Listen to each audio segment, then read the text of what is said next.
झारखंड मुक्ति मोर्चा ने रांची स्थित प्रदेश कार्यालय में आज प्रेस कॉन्फ्रेंस किया। इस प्रेस कॉन्फ्रेंस को झामुमो के केंद्रीय महासचिव सुप्रियो भट्टाचार्य ने संबोधित किया और कहा कि झारखंड को उसके खनिज संपदा का हक नहीं मिलता है। उन्होंने इस दौरान एचईसी की बदहाली पर कहा कि केंद्र सरकार ने इस ओर ध्यान नहीं दिया। इसके अलावा उन्होंने स्पष्ट तौर पर कहा कि आगामी 10 जुलाई को होने वाली पूर्वी क्षेत्रीय परिषद की बैठक में झारखंड अपने हक की बात मजबूती से उठाएगा। ये जो है, जो उड़ीसा है, जो बंगाल है और जो हमारा झारखंड है, हम देश में लगभग 2/3 से ज़्यादा हम खनिज संपदा देते हैं।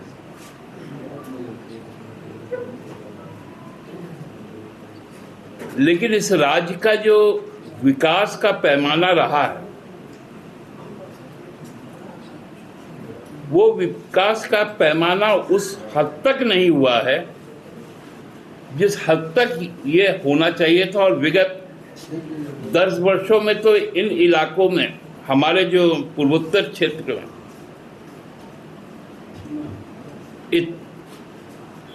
इतनी वंचनाएं बढ़ गई हैं। उसका ताजा उदाहरण आप लोगों को एचईसी मिलेगा।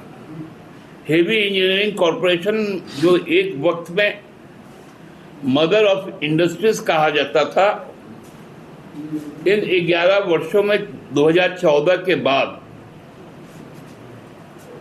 एचईसी की क्या स्थिति हुई है, ये किसी से छुपा हुआ नहीं है। और विडंबना यह है कि 2014 के बाद केंद्र का कोई भी हेवी इंडस्ट्री मंत्री ने,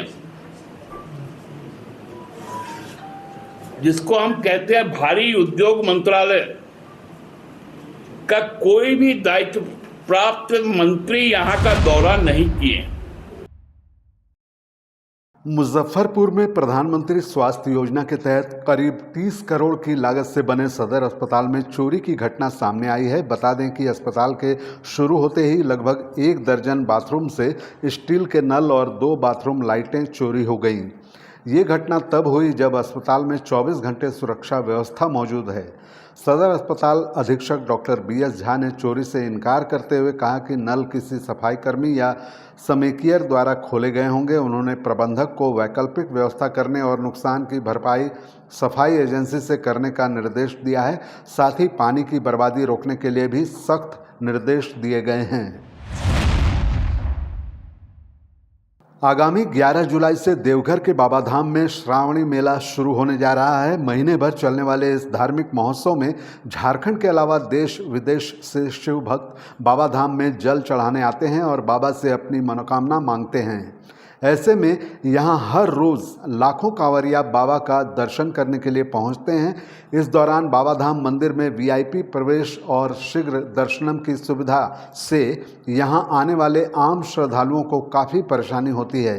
इसी को देखते हुए देवघर के सर्किट हाउस में झारखंड के पर्यटन मंत्री सुदीव्य कुमार सोनू ने बैठक बुलाई। उन्होंने घोषणा की है कि इस साल श्रावणी मेले में किसी को विशेष ट्रीटमेंट नहीं दिया जाएगा, यानी अब बाबा धाम मंदिर में VIP प्रवेश पर रोक लगा दी गई है। इसके अलावा रविवार और सोमवार को शीघ्र दर्शनम कूपन पर भी रोक लगाई गई है। उन्होंने यह घोषणा श्रावण के महीने में रविवार और सोमवार को बाबा धाम में उमड़ने वाली लाखों श्रद्धालुओं की भीड़ को देखते हुए किया है। ऐसे में अब कोई भी विशेष सुविधा नहीं होने से हर किसी को बाबा दर्शन करने के लिए समान अवसर मिलेगा। सहरसा नगर निगम बनने के बाद भी शहर की सफाई व्यवस्था बदहाल बनी हुई है। बनगांव रोड स्थित रूपवती बालिका उच्च विद्यालय के गेट के सामने सड़क पर कूड़े का अंबार जमा है, जिससे छात्राओं को रोजाना नाक पर रुमाल रखकर स्कूल आना पड़ता है। बता दें कि स्थिति इतनी गंभीर है कि दोपहर 12 बजे तक भी कूड़ा नहीं उठाया जाता। स्थानीय दुकानदार और नागरिक दुर्गंध से परेशान हैं। वहीं छात्राओं और अभिभावकों को संक्रमण फैलने का डर सता रहा है। विद्यालय गेट के पास बने शौचालय और कूड़ा स्थल को हटाने की मांग की जा रही है। स्थानीय लोगों ने नगर निगम से अविलंब सफाई कराने और वैकल्पिक डंपिंग जोन निर्धारित करने की अपील की है। तो फिलहाल में उनका भी सर का ट्रांसफ़र हुआ, उसके बाद जो सर आए हुए हैं नगर अफसर, अभी। तो उनका बहुत सारा चीज़ अगर देखा जाए तो अपडेट नहीं हुआ पेमेंट का, अगर देखा जाए तो जैसे डोंगल वोंगल बनता है, सिग्नेचर होता है, सब कुछ होता है बैंक में, वो सब नहीं हुआ है। तो हमारे जो सफाई कर्मी हैं उनका पेमेंट बाकी है, नंबर 1। नंबर 2, जो उससे पेमेंट से हम लोग समझा बुझा के काम करा रहे थे, कोई बात नहीं कि उन लोगों का पेमेंट मिल जाता। लेकिन अभी जो प्रॉब्लम है कुछ डीजल वाले, जहाँ से डीजल आता था गाड़ी में, हमारे यहाँ जब भी गाड़ी आता था तो डीजल में वेतन महीना महीना नहीं मिल रहा हम लोग को, जो उचित रोज आ रहा है से उचित मजदूरी हम लोग को नहीं मिल रहा है। और क्या कहेंगे, इसके अलावा टाइम से तेल नहीं मिलता है, ड्राइवर नहीं आता है, इसलिए ऐसा हो रहा है। सहरसा के जिला कांग्रेस कमेटी कार्यालय में युवा कांग्रेस कमेटी ने प्रेस वार्ता का आयोजन किया, जहां युवा कांग्रेस अध्यक्ष नीरज निराला ने युवाओं के हित में काफ़ी कुछ बातें रखी और बेरोजगारी जैसे मुद्दे को भी उठाते हुए बताया कि आगामी 19 जुलाई 2025 को पटना के ज्ञान भवन में भारतीय युवा कांग्रेस के द्वारा बेरोजगार लोगों को रोजगार देने की व्यवस्था की गई है। पटना में उन्हीं को लेकर के आप लोगों के माध्यम से हम युवाओं तक ये बात पहुंचाना चाहते हैं कि जो भी बेरोजगार युवा हैं वो रोजगार मेला में भाग लेकर अपना अवसर तलाशें और अपना नौकरी के तलाश में जो युवा हैं वो भाग लें और नौकरी पावें। ये काम युवा कांग्रेस के द्वारा किया जा रहा है।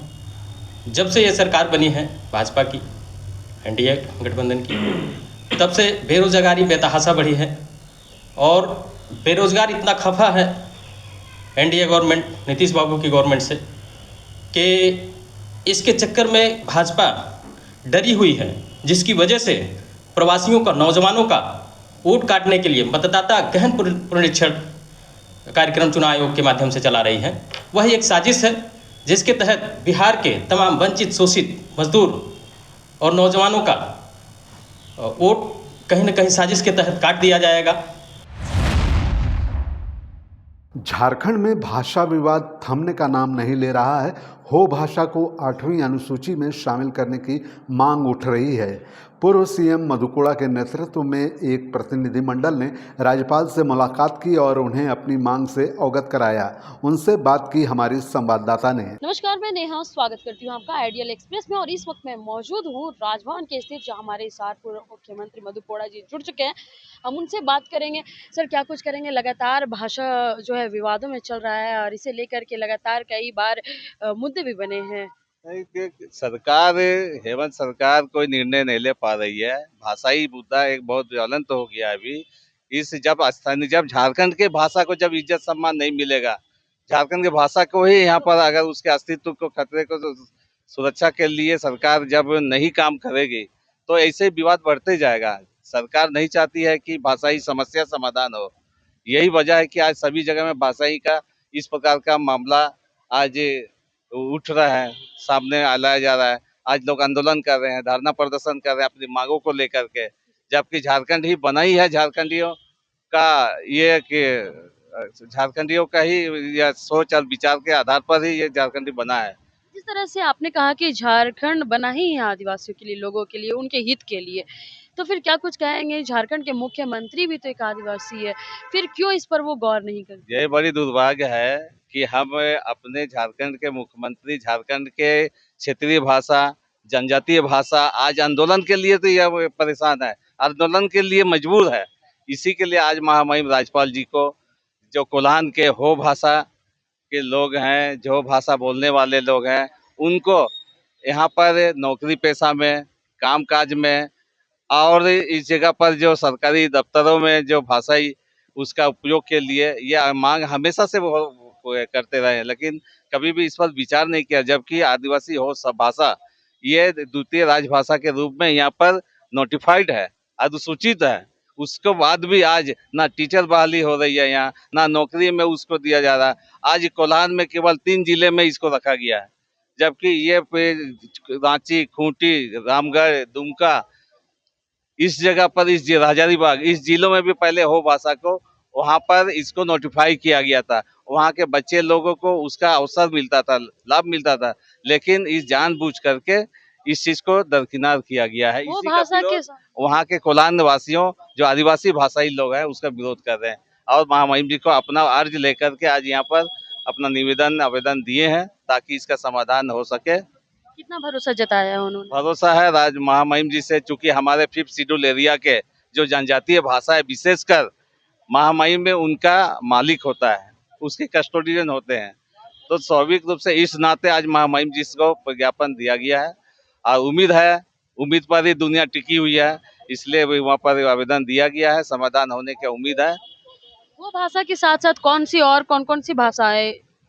नहीं, हो भाषा ही ऐसे रखा गया है, केवल 3 जिला में सिमट करके रख दिया गया है, जबकि हो भाषा वाले लोग खूंटी में, रांची में, सिमडेगा में, रामगढ़ में, बोकारो में, धनदी, दुमका में, हजारीबाग में, यहाँ भी लोग बोलते हैं।